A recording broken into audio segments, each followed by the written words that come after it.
When I was in my mid-20s, my girlfriend at the time took a job in Florida. The job was a contracted job where she would be employed for 6 months. Unfortunately, she needed to move to Florida for that 6-month window. Since I had a job here and we didn't want to break up, we decided to try the long-distance thing. From my doorstep, her apartment in Florida was 12 hours and 3 minutes away. I made the drive several times over the course of her job. I honestly didn't mind driving. I would usually take Friday off, leave at 5 a.m., and spend the day driving. I would usually arrive in the evening, and then I would have all day on Saturday with her. The only issue with leaving early was that I would constantly get caught in heavy traffic.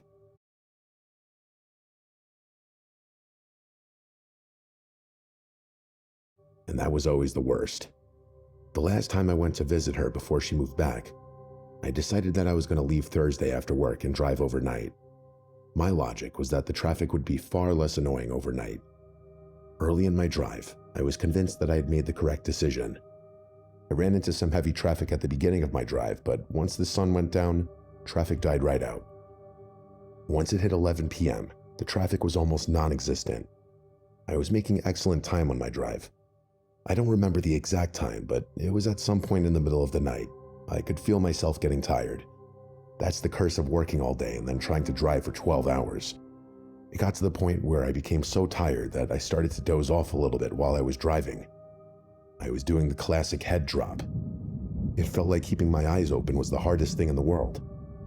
I felt like luck was on my side for once in my life because I had just passed a sign for a rest area in 2 miles. I just needed to make it 2 more miles and then I could get out of the car, stretch, and splash some water in my face. I barely made it without crashing, but I finally pulled into the rest stop. It wasn't one of those nice ones that had food and gas. This was one step away from being an outhouse. It was a small brick building with one big open door in the front. When you walked through the open door, you entered a small hallway with a bathroom on the left and a bathroom on the right. When I parked the car, I didn't walk to the bathroom right away.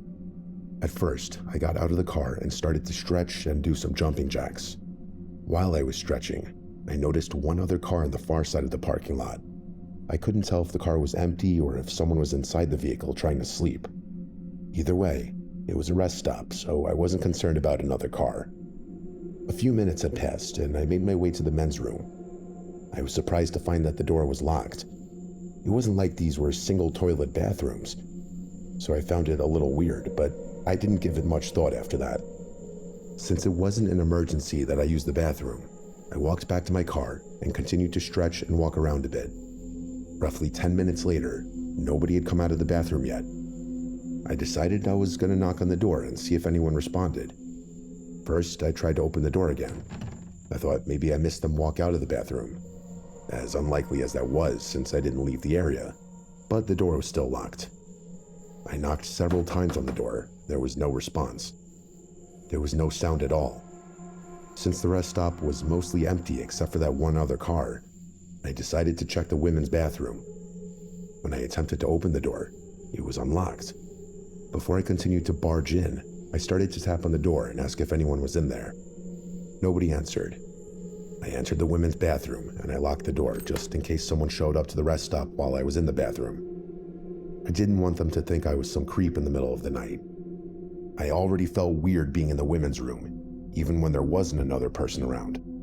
I quickly used the bathroom, washed my hands, and then started to wash my face. While I was doing that, I thought I heard something at the door, so I turned the sink off. A second later, I heard it again. It was a light tap on the bathroom door. I was slightly embarrassed because I knew I would have to encounter whoever this was outside the women's room. I told the person tapping that I was sorry and that I would be out in 1 second. The tapping stopped for a moment, and then they started to beat on the door. I mean like aggressive slams into the door. I was nervous to open it. It wasn't just 1 or 2 hard knocks, but a continuous beat on the door. When they stopped, I walked over to the door and waited for a second to see if they would start knocking again. They didn't. I couldn't hear anything coming from the other side of the door. A few seconds later, I opened the door expecting to see an angry woman or some man about to beat me up for using the women's